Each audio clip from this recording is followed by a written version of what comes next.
군 복무를 하고 있는 훌륭한 여성 장교가 군 부대의 여성을 무시하는 문화의 피해자가 되어 강제로 그녀의 머리카락을 자르게 되는 피해자가 되고, 이후 군 부대 내 여군들의 존엄성을 위해 잘못된 문화를 개박살내는 이야기입니다. 구독과 좋아요를 해주시면 더 좋은 사연으로 보답하겠습니다. 그해 겨울, 유난히 길고 혹독했다.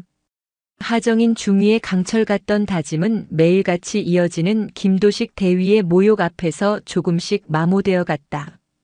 그녀는 그의 날 선 언어들이 단순한 열등감의 표출이 아니라 자신의 존재 자체를 지워버리려는 의도적인 폭력임을 깨닫고 있었다. 변화의 계기는 중대 전술 훈련 평가에서 찾아왔다. 훈련은 가상의 적이 중대 방어선을 돌파하는 시나리오로 진행되었다. 김대위는 의도적으로 정인의 일소대를 가장 취약한 지점에 미끼처럼 배치했다. 그의 계획은 일소대가 무너지는 동안 주력 부대가 적을 섬멸하여 자신의 지휘력을 뽐내려는 심산이었다. 하지만 정인은 그의 의도를 간파했다. 그녀는 교범에 얽매이지 않고 지형을 역이용했다. 적의 예상 침투로의 허술한 방어선을 구축해 유인한 뒤 소대원을 둘로 나누어 측면의 좁은 계곡에 매복시켰다. 적이 방심하고 깊숙이 들어오는 순간 정인의 신호에 따라 양쪽에서 쏟아진 훈련용 공포탄과 연막탄은 적 부대를 완벽한 혼란에 빠뜨렸다. 결과는 대성공이었다. 일소대는 최소한의 가상 피해로 적 주력을 무력화했고 훈련은 중대의 압승으로 끝났다.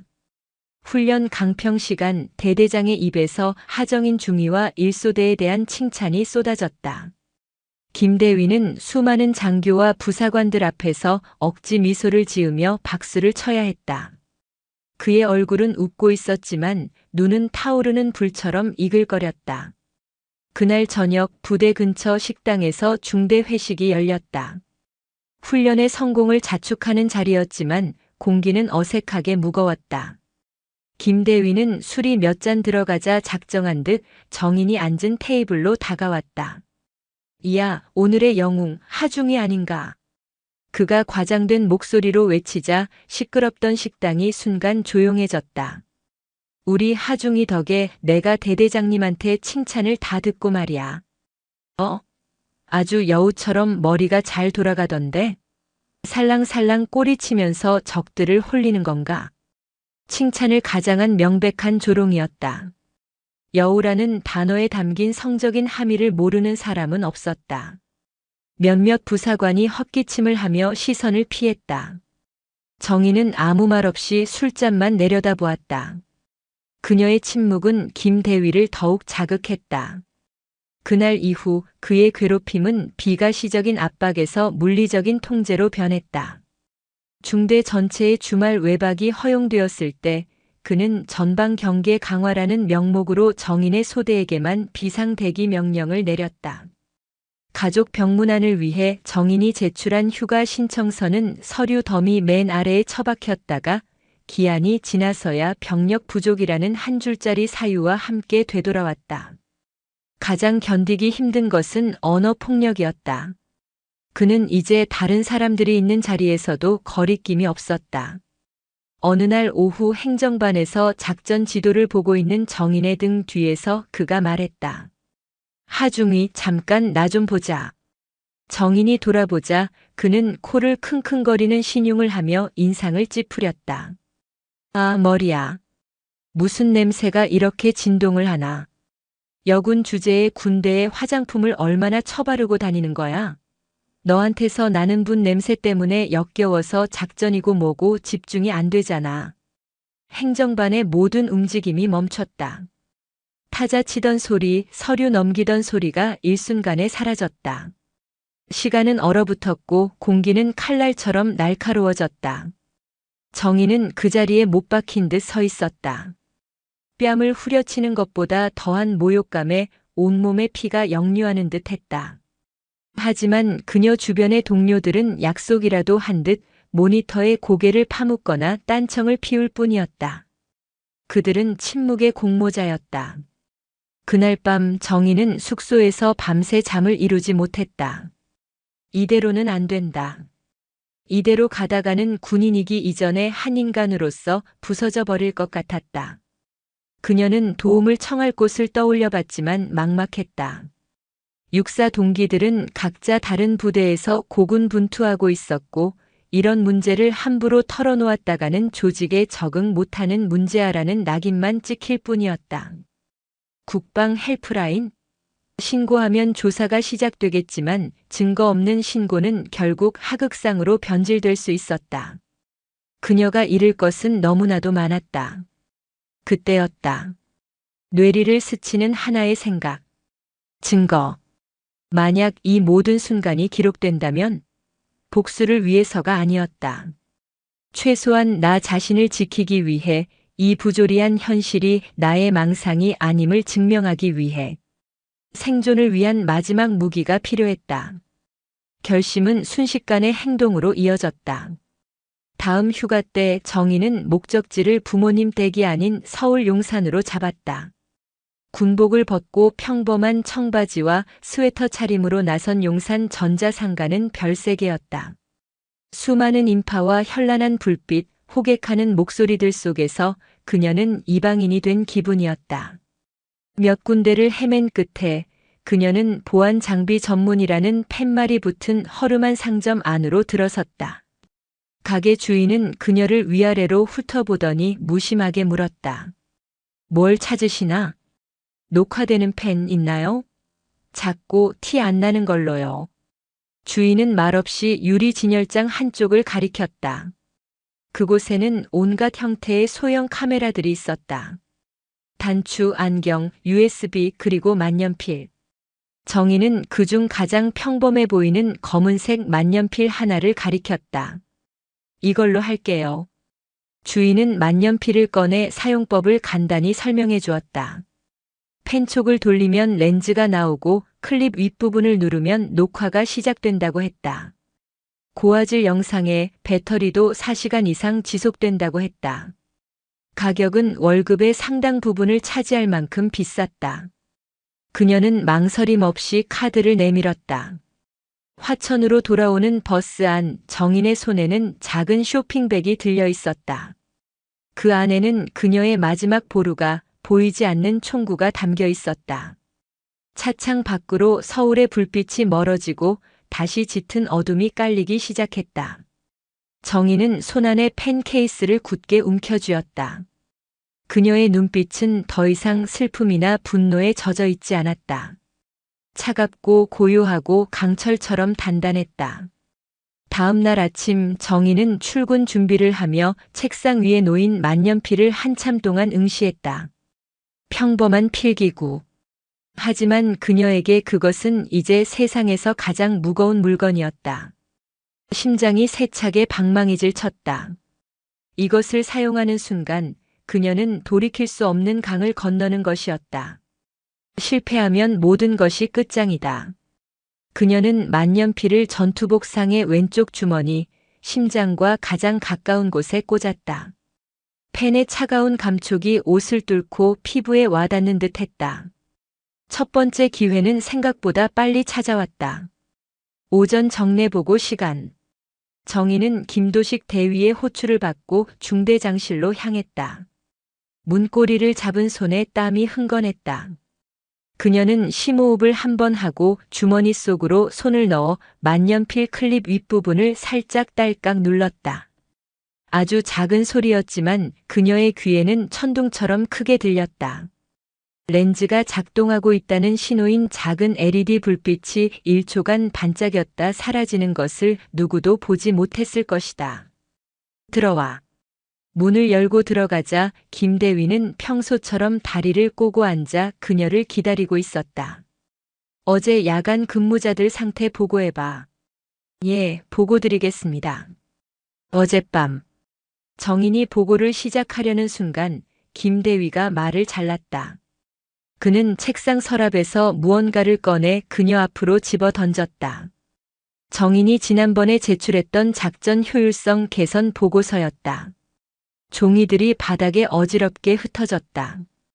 이 쓰레기 아직도 처리 안 했어? 내 눈에는 이게 보고서로 보여? 어디 여자가 건방지게 작전을 노네. 내 아버지가 군인인 게 부끄럽지도 않나? 이런 거나 끄적이려고 사관학교 보낸 줄 알아? 폭언이 폭포수처럼 쏟아졌다. 예전 같았으면 굴욕감에 얼굴이 화끈거리고 말문이 막혔을 것이다. 하지만 지금 정희는 이상할 정도로 침착했다. 그녀의 시선은 바닥에 흩어진 서류들을 향했지만 모든 신경은 가슴 주머니의 만년필에 집중되어 있었다. 찍히고 있다. 이 모든 말이, 이 경멸에 찬 얼굴이 전부 기록되고 있다. 죄송합니다. 다시 작성하겠습니다. 그녀는 덤덤하게 대답하며 허리를 숙여 서류들을 주었다. 그녀의 그런 태연한 태도가 김대위의 신경을 더욱 거슬렀다. 그는 자리에서 일어나 그녀에게 삿대질을 하며 한참 동안 고함을 질러댔다. 정희는 묵묵히 모든 것을 받아냈다. 아니, 받아내는 척하며 모든 것을 담아냈다. 그날 이후 만년필은 그녀의 분신이 되었다. 김대위와 독대할 때, 소대장 회의에 들어갈 때, 심지어는 식당에서 마주칠 때조차 그녀는 자연스럽게 녹화 버튼을 눌렀다. 그의 욕설, 부당한 지시, 동료들 앞에서 그녀를 비웃는 조롱, 회식 자리에서의 성희롱적인 농담까지. 차곡차곡 그녀의 노트북 외장 하드에는 김도식이라는 이름의 폴더 안에 날짜별로 정리된 영상 파일들이 쌓여갔다. 밤마다 숙소에서 영상을 확인하는 것은 끔찍한 고문과도 같았다. 그의 목소리와 표정을 다시 마주하는 것은 상처를 헤집는 일이었지만 동시에 기묘한 해방감을 주었다. 영상 속에서 모욕당하는 자신을 객관적으로 바라보면서 그녀는 피해자라는 무력감에서 서서히 벗어나고 있었다. 그녀는 이제 피해자가 아니라 증거를 수집하는 관찰자였다. 기록을 시작하면서 정인에게 미세한 변화가 생겼다. 이전에는 그의 폭언 앞에서 어떻게든 감정을 숨기려 애썼다면 이제는 오히려 그의 눈을 똑바로 쳐다볼 수 있게 되었다. 그의 말을 차분히 끝까지 듣고 논리적으로 반박하거나 되묻기도 했다. 중대장님 말씀은 이 부분이 비효율적이라는 뜻입니까? 구체적으로 어떤 데이터를 근거로 하시는지 여쭤봐도 되겠습니까? 그녀의 이런 변화는 김대위를 당황시켰다. 먹잇감이 더 이상 두려워하지 않는다는 사실은 포식자를 불안하게 만드는 법이다. 그는 정인의 통제된 침착함을 기고만장함으로 받아들였고 그녀를 꺾어 누르려는 욕망은 더욱 강해졌다.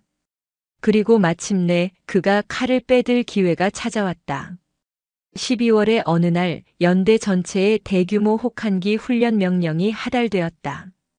연대장이 직접 주관하는 연중 가장 중요하고 힘든 훈련이었다. 훈련 계획을 브리핑하는 자리에서 김대위는 거대한 작전지도 앞에 섰다. 이번 훈련에서 가장 중요한 임무는 적의 퇴로를 차단하고 고지를 확보하는 것이다. 그는 지휘봉으로 지도 한가운데 가장 험준하고 고립된 산악 지형을 가리켰다. 이 임무는 우리 중대의 자랑, 일소대에게 맡기겠다. 회의실에 있던 모든 장교들의 시선이 일제히 하정인에게 쏠렸다. 그곳은 지도상으로만 봐도 생존 자체가 도전인 곳이었다. 모두가 김대위의 의도를 알고 있었다. 그는 훈련을 가장해 정인을 극한의 상황으로 몰아넣어 그녀의 자존심과 능력을 완전히 박살낼 작정이었다. 김대위는 정인을 보며 비열한 미소를 지었다. 육사 나온 엘리트는 뭐가 다른지 이번에 확실하게 보여주리라 믿는다.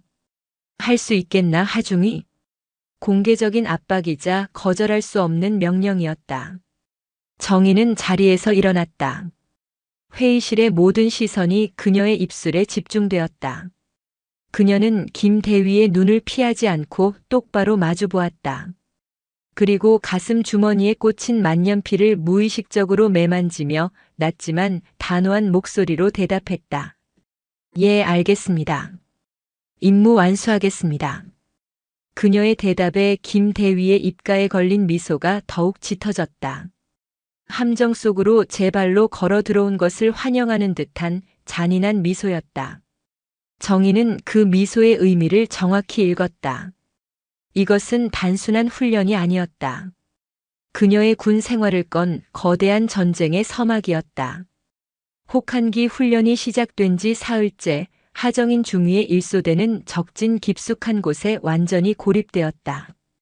지도상으로도 험준하기 짝이 없는 독산응선. 이름처럼이나 음험한 지형이었다. 폭설로 무전기마저 먹통이 되었고 보급은 이틀 전에 끊겼다. 병사들의 얼굴에는 피로와 불안이 짙게 배어 있었다. 체감온도는 영하 20도를 훌쩍 넘겼고 전투 식량은 바닥을 드러내고 있었다. 소대장님, 이대로는 다 얼어 죽습니다. 무전도 안 되는데 지휘부의 상황을 알릴 방법이 없습니다. 작전 경험이 많은 서하사가 참다 못해 정인에게 말했다. 그의 말은 소대원 전체의 불안을 대변하고 있었다. 김도식 대위가 내린 마지막 명령은 고지사수였지만 이것은 훈련이 아니라 생존의 문제가 되고 있었다. 정희는 꽁꽁 얼어붙은 손으로 지도를 펼쳤다. 지도 위에는 김 대위가 지정한 퇴로가 붉은 선으로 표시되어 있었다. 하지만 그 길은 현재의 폭설 속에서는 자살행위나 다름없었다. 길고 완만한 능선은 적에게 발각되기 쉬운 최악의 경로였다. 퇴로를 바꾼다. 정인의 단호한 목소리에 모두의 시선이 쏠렸다. 그녀는 지도 위 붉은 선과는 정반대편의 좁은 계곡을 가리켰다. 여기로 간다. 까마귀 협곡이다. 교범상으로는 매복 위험이 커서 금지된 경로지만 지금 같은 날씨엔 적도 매복은커녕 순찰조차 돌지 않을 거다. 직선거리로 가장 빠르게 능선을 탈출할 수 있는 유일한 길이야. 도박이었다. 성공하면 살고 실패하면 가상의 적에게 섬멸당하는 것이 아니라 실제로 조난당할 수 있었다. 병사들의 얼굴에 망설임이 스쳤다. 그때 가장 막내인 이진석 이병이 입을 열었다. 저는 소대장님 따르겠습니다. 여기서 얼어 죽는 것보단 낫지 않겠습니까? 그 한마디가 기폭제가 되었다. 소대원들은 말없이 고개를 끄덕였다. 정희는 병사들을 독려하며 앞장섰다. 그녀는 눈을 헤치고 가파른 비탈에서 로프를 잡고 병사 한 명 한 명을 끌어올렸다. 그녀의 지친 얼굴에는 지휘관의 책임감이 불꽃처럼 타오르고 있었다. 한편 따뜻한 중대 지휘통 제실 CP에서 김도식 대위는 초조하게 상황판만 바라보고 있었다. 일소대와의 교신이 끊긴 지 만 하루가 넘어가고 있었다. 그는 일소대가 이미 적에게 포위 섬멸당했거나 험준한 지형에서 낙오했을 것이라 확신했다.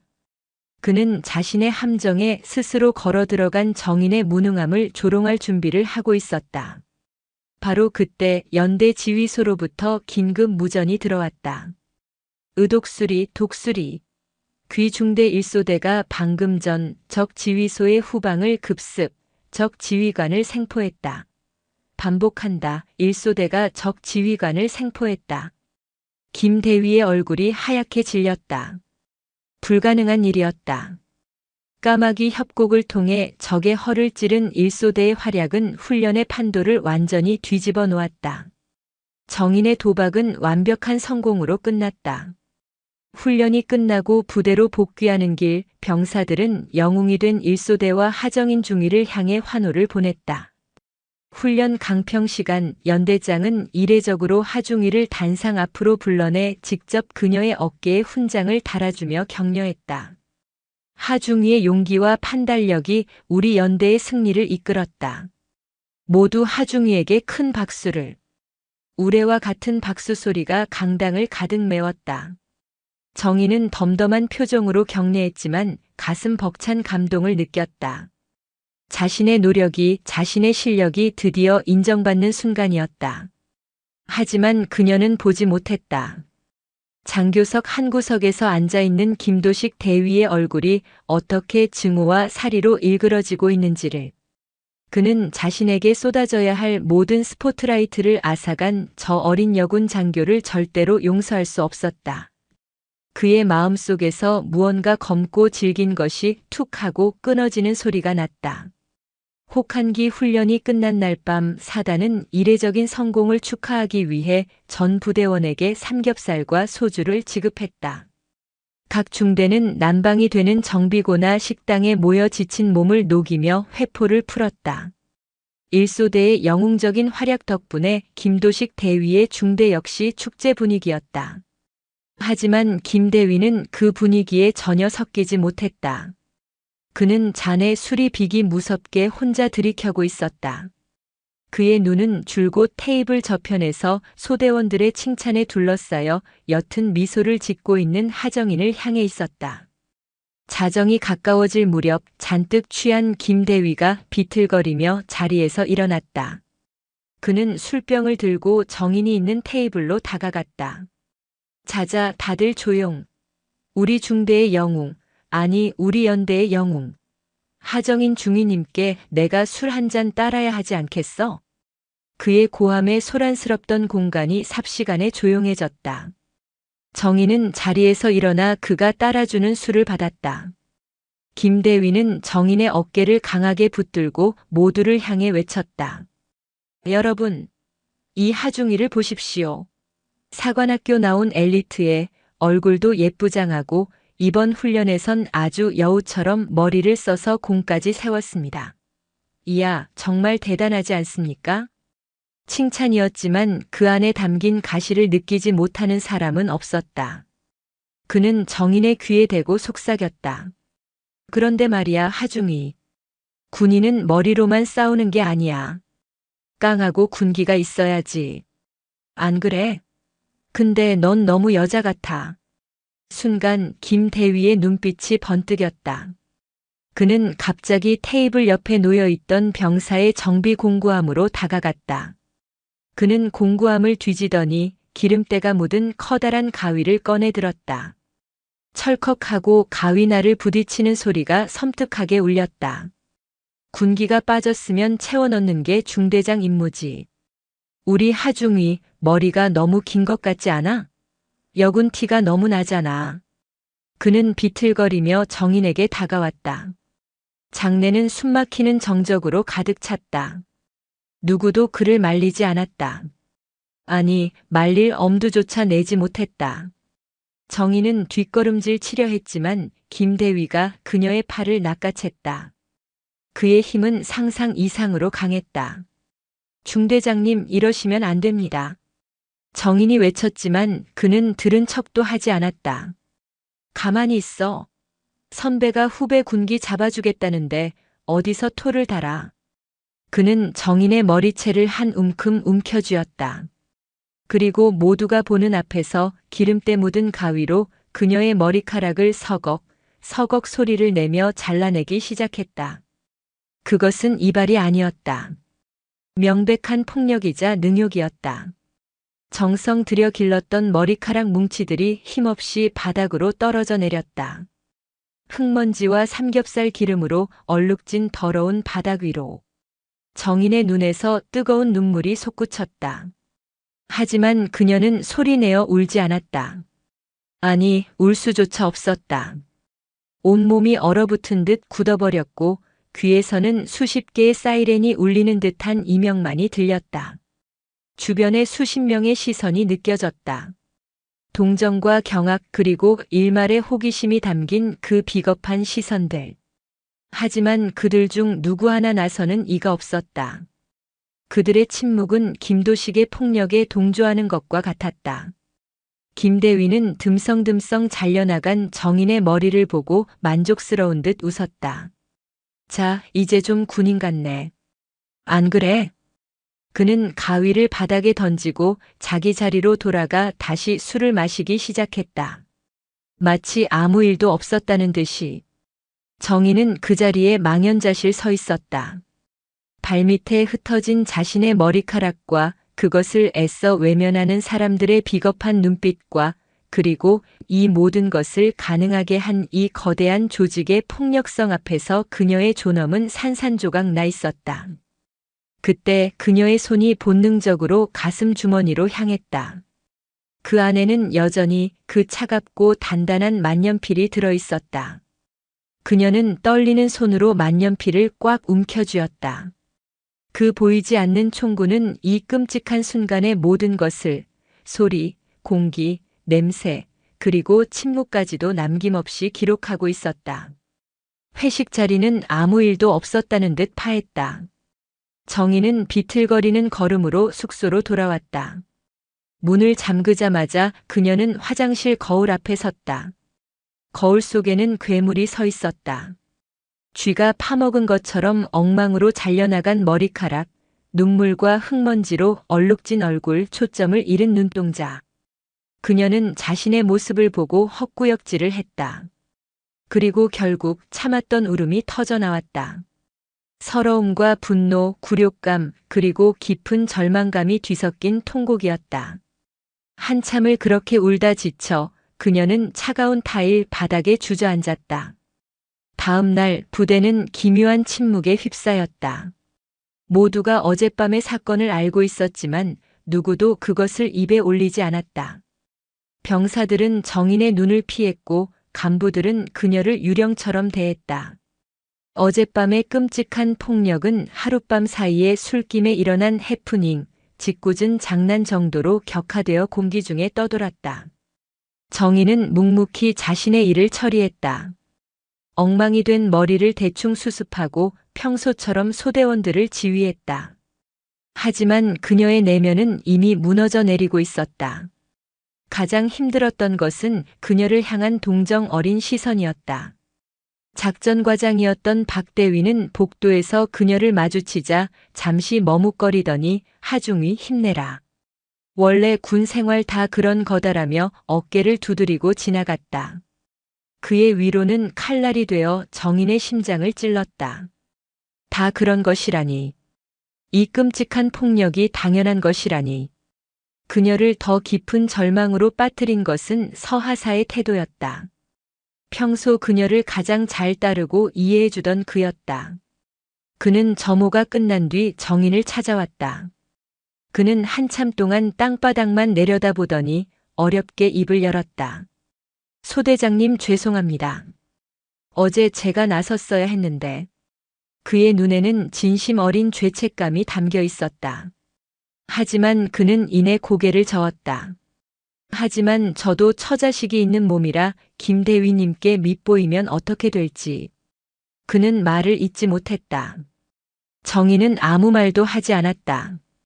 그의 사과는 진심이었지만 결국 그것은 그의 비겁함에 대한 변명일 뿐이었다.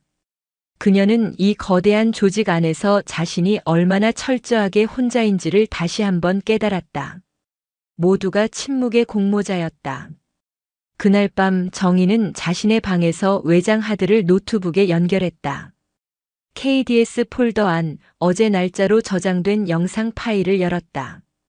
화면 속에서 김 대위가 비틀거리며 그녀에게 다가왔다. 그의 역겨운 목소리가 스피커를 통해 흘러나왔다. 그리고 서걱거리며 머리카락이 잘려나가는 소리, 주변의 침묵, 바닥에 떨어지는 자신의 머리카락을 망연히 바라보는 자신의 모습이 고스란히 재생되었다.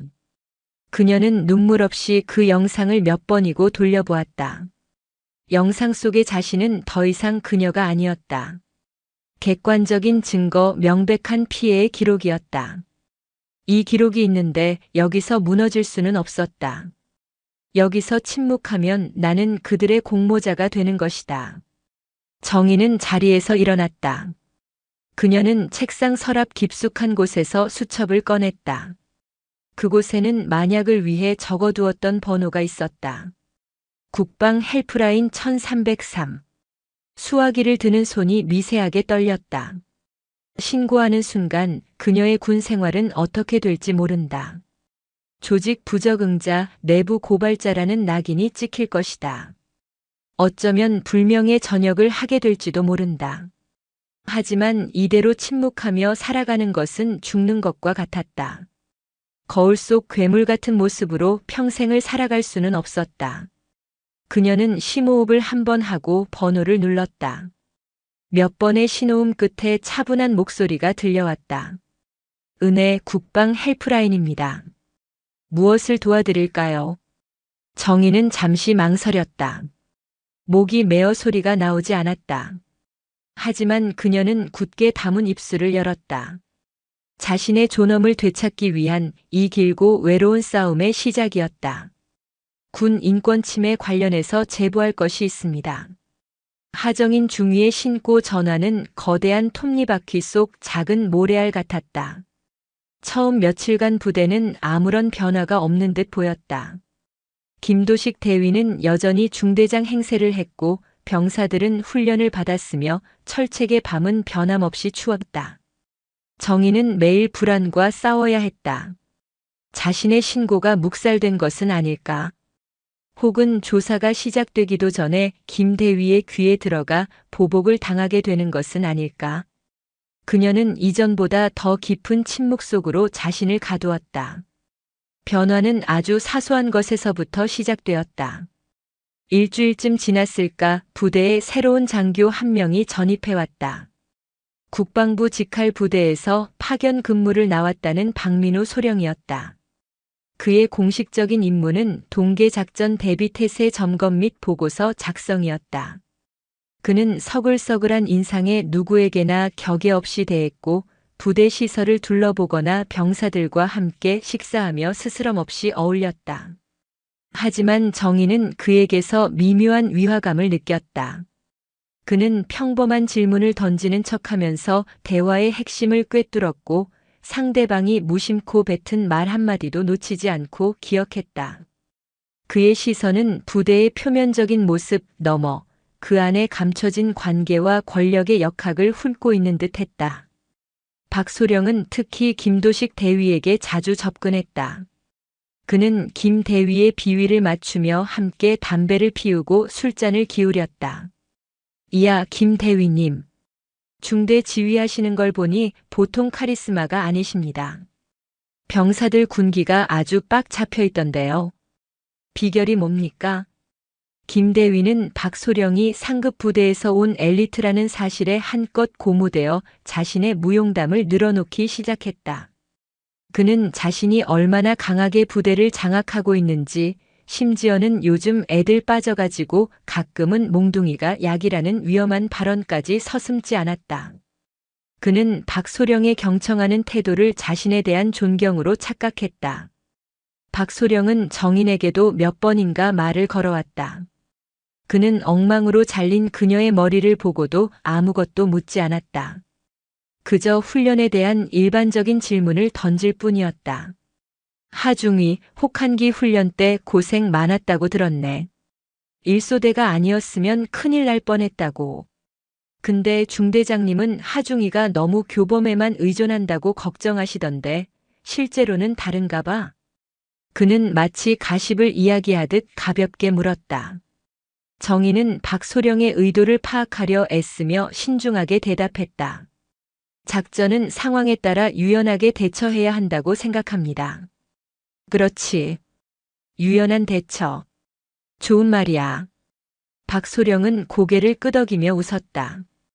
그의 눈빛이 찰나의 순간 날카롭게 빛나는 것을 정희는 놓치지 않았다. 그는 그녀를 떠보는 것이 아니었다. 그녀가 진실을 말할 준비가 되어 있는지를 확인하고 있었다. 조사는 물밑에서 조용히 그러나 촘촘하게 진행되고 있었다. 박소령은 비공식적으로 여러 명의 병사와 부사관들을 면담했다. 처음에는 모두가 입을 다물었지만 그는 집요했다. 그는 회식 날의 폭력 사건을 직접적으로 묻지 않았다.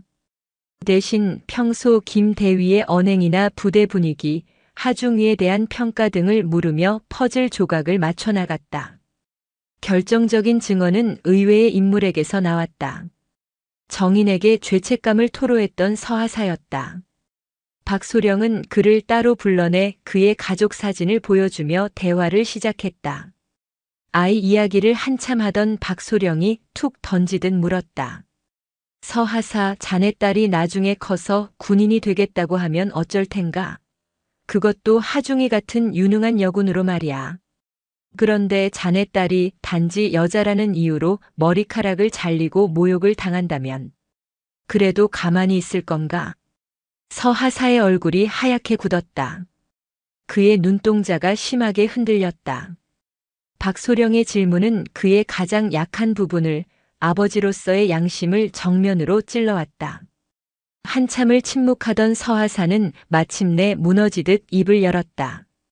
그날 밤 제가 봤습니다. 중대장님께서 하시는 걸 전부 다 봤습니다. 그의 증언을 시작으로 굳게 닫혀있던 침묵의 댐에 균열이 가기 시작했다. 몇몇 병사들이 용기를 내어 그동안 겪었던 김대위의 폭언과 부당한 처사에 대해 털어놓기 시작했다. 박민우 소령은 그 모든 진술을 기록하며 조용히 올가미를 조여가고 있었다.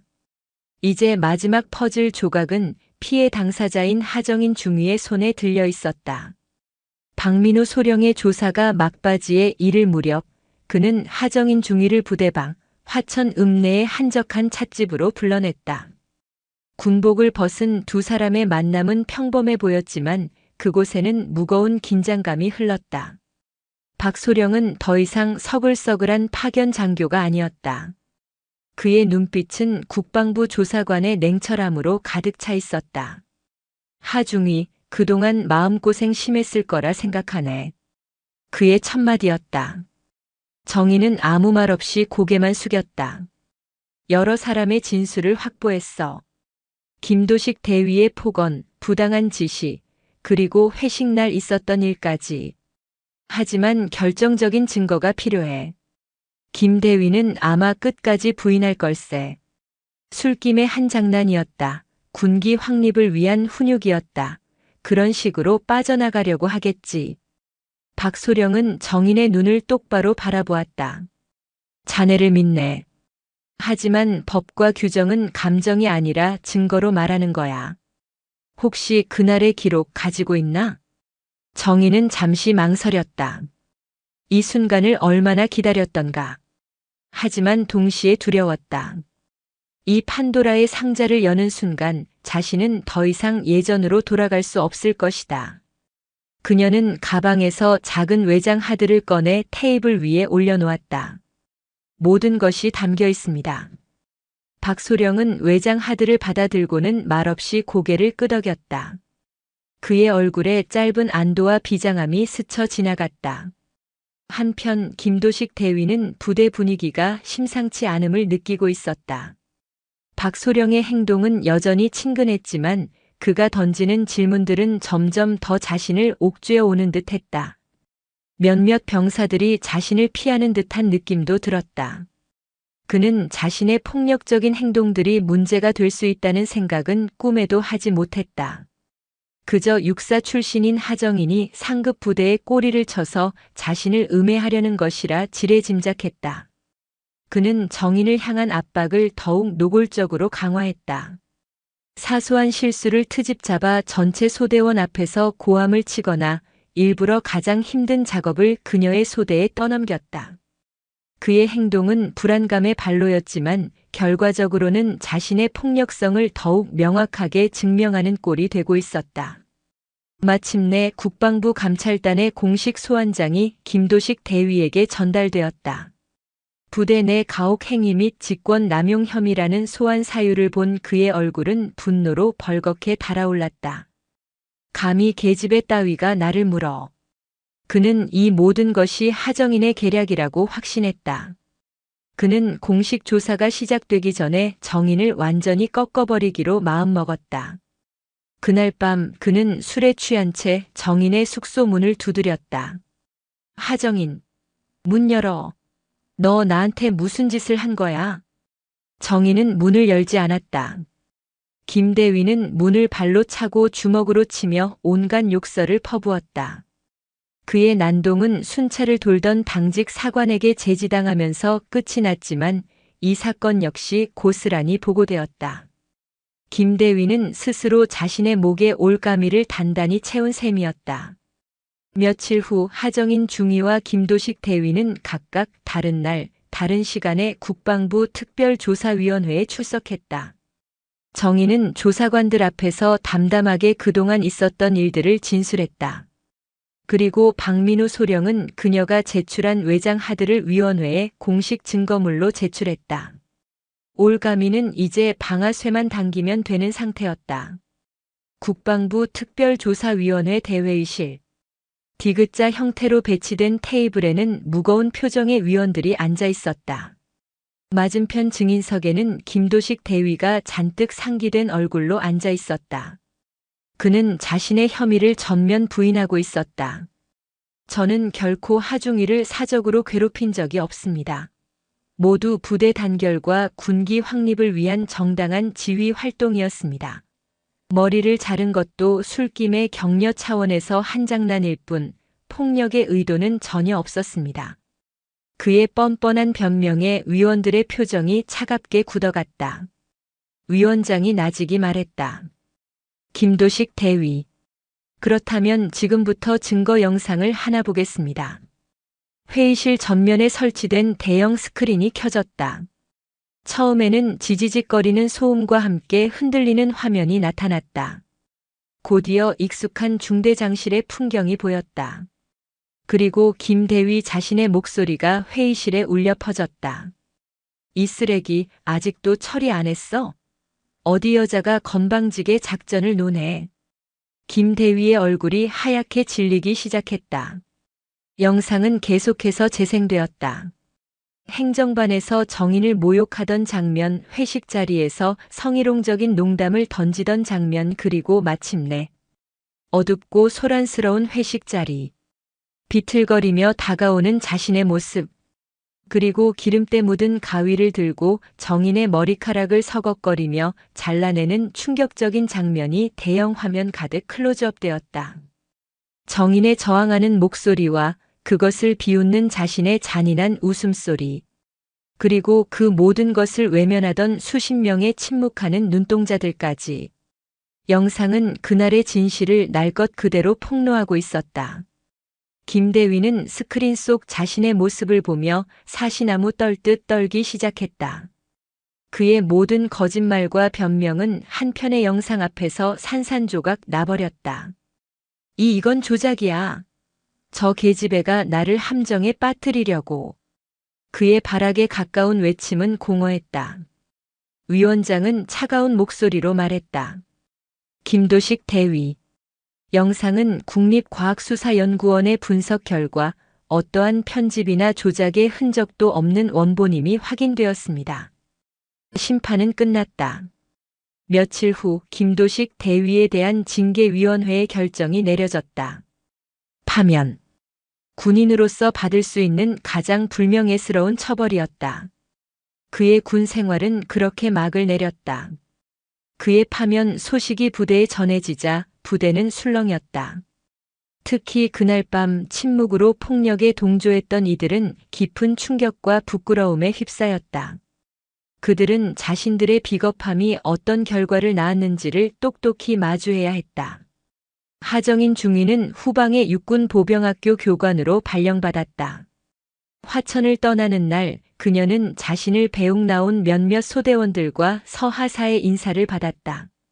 서하사는 그녀에게 깊이 고개를 숙였다. 소대장님 정말 죄송했습니다. 그리고 감사했습니다. 정인은 말없이 그의 어깨를 두드려 주었다. 기차에 오른 정인은 창밖으로 빠르게 멀어지는 화천의 풍경을 바라보았다. 엉망으로 잘렸던 머리카락은 어느새 제법 자라 단정한 단발머리가 되어 있었다.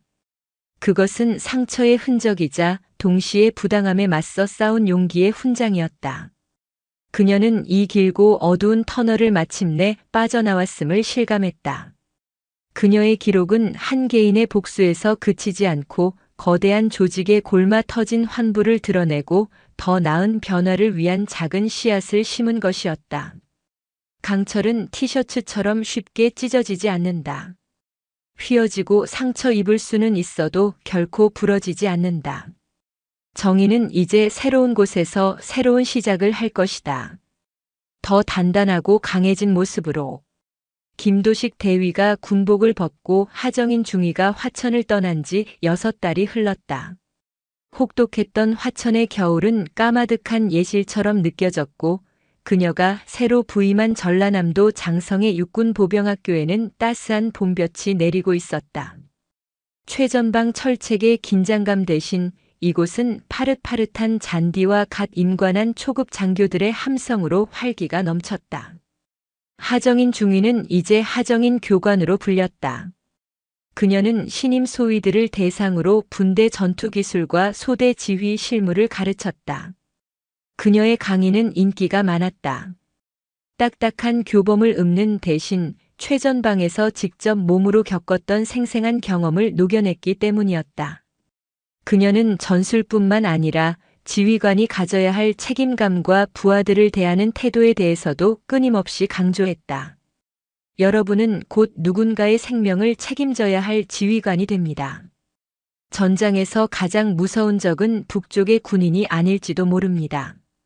때로는 아군의 무능함 혹은 지휘관의 잘못된 판단이 더 치명적일 수 있습니다. 항상 깨어 있으십시오. 그리고 여러분 자신과 여러분이 이끌 병사들의 존엄을 지키는 것을 최우선으로 생각하십시오. 그녀의 말에는 그 어떤 교과서에서도 찾아볼 수 없는 무게가 실려 있었다. 교육생들은 그녀의 조용하지만 단단한 카리스마에 압도되었고 그녀를 진심으로 존경하고 따랐다. 물론 문득문득 화천이 떠오를 때도 있었다. 밤을 새워 철책을 순찰하던 기억, 소대원들과 함께 눈을 맞으며 라면을 끓여 먹던 기억, 그리고 지독했던 모욕과 상처의 기억까지도.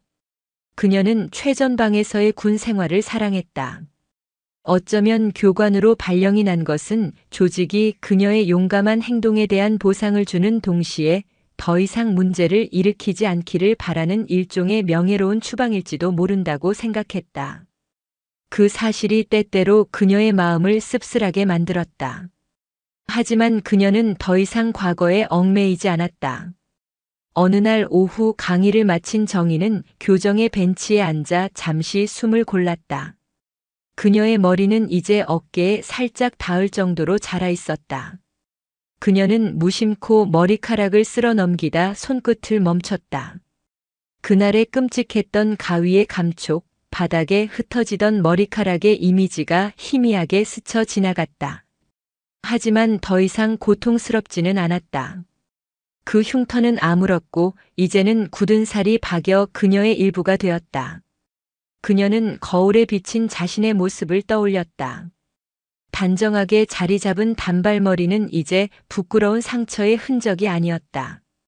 그것은 스스로의 존엄을 지키기 위해 모든 것을 걸고 싸웠던 투쟁의 증거이자 승리의 훈장이었다. 그때 누군가 그녀에게 다가왔다. 앳된 얼굴의 여자 소위 교육생이었다. 이번 기수에서 가장 열정적이고 질문이 많기로 유명한 생도였다. 교관님, 질문이 하나 있습니다. 무엇인가? 생도는 잠시 망설이더니 큰 용기를 낸 듯 물었다. 만약 상관의 명령이 명백히 부조리하거나 부하들의 인권을 침해한다고 느껴질 때 소대장은 어디까지 저항할 수 있습니까? 명령 불복종과 소신 있는 지휘의 경계는 어디에 있는 겁니까? 그것은 그녀 자신이 수없이 되뇌었던 질문이었다. 정희는 눈앞의 어린 장교에게서 몇 년 전의 자신의 모습을 보았다. 두려움과 책임감 사이에서 고뇌하던 서툴지만 올곧았던 자신의 모습을. 정희는 부드럽게 미소 지으며 대답했다. 어려운 질문이군. 군인은 명령에 살고 명령에 죽지. 그건 불변의 원칙이야. 하지만 명심하게. 지휘관은 단순히 명령을 전달하는 앵무새가 아니야. 그 명령의 무게와 결과를 온전히 책임지는 사람이지. 그녀는 자리에서 일어나 생도의 어깨를 가볍게 두드렸다. 가장 중요한 것은 어떤 상황에서도 너 자신과 내가 이끄는 부하들의 존엄을 잃지 않는 것이다. 강철은 외부의 충격으로 부러질 수는 있어도 스스로 녹슬게 방치해서는 안 돼. 지휘관의 신념이 녹슬면 그 부대는 안에서부터 무너지는 법이니까. 생도의 눈이 환하게 빛났다. 책에서는 결코 얻을 수 없었던 살아있는 대답이었다. 그녀는 허리를 깊이 숙여 경례했다. 명심하겠습니다, 교관님. 씩씩하게 걸어가는 생도의 뒷모습을 바라보며 정희는 마음 깊은 곳에서부터 차오르는 평화로움을 느꼈다. 자신의 고통스러웠던 싸움이 결코 헛되지 않았음을, 그것이 이제 또 다른 강철을 벼려내는 작은 불씨가 되었음을, 봄 햇살이 그녀의 어깨 위로 따스하게 쏟아져 내리고 있었다. 하정인 중위의 진짜 군 생활은 어쩌면 지금부터 시작인지도 몰랐다. 더 단단하고 더 현명하고 더 강해진 모습으로. 오늘도 요지경 사연을 잘 들어주셔서 감사합니다.